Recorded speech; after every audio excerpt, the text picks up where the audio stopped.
ஒரு பாத்திரத்தில் 1 கப் அளவுக்கு வெள்ளை ரவை எடுத்துக்கோங்க.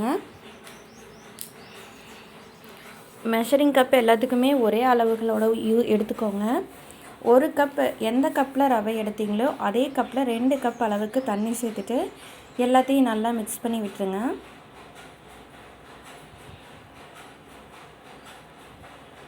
அரை மணி நேரம் போல் மூடி போட்டு வச்சுருங்க.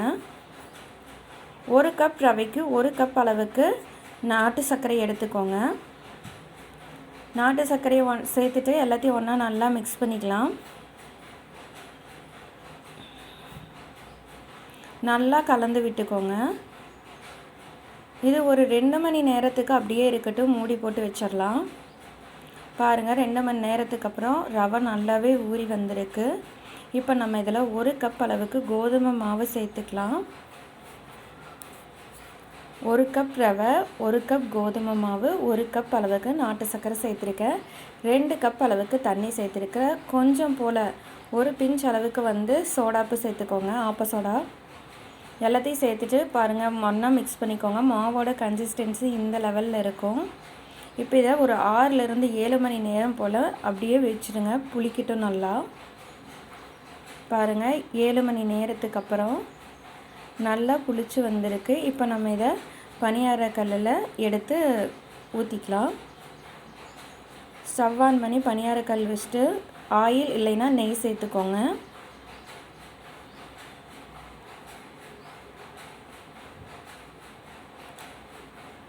ஸ்டவ்வை மீடியம் ஃப்ளேமில் வச்சுட்டு 2 பக்கமும் நல்லா வேக வச்சு எடுத்துக்கோங்க.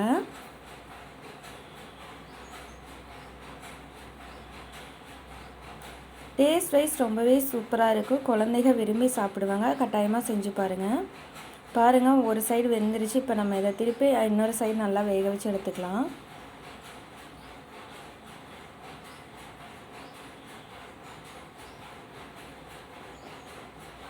மீடியம் ஃப்ளேமில் வேக வச்சு எடுத்துக்கோங்க. பாருங்கள், எல்லாமே இந்த மாதிரி நல்லாவே வெந்து வந்துருச்சு. இப்போ நம்ம எல்லாத்தையும் இன்னொரு பாத்திரத்துக்கு மாற்றிக்கலாம்.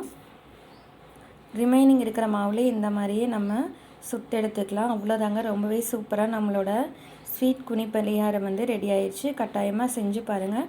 டேஸ்ட் வைஸ் ரொம்ப சூப்பராக இருக்குது. குழந்தைகளுக்கு ரொம்பவே பிடிக்கும். ட்ரை பண்ணி பாருங்கள்.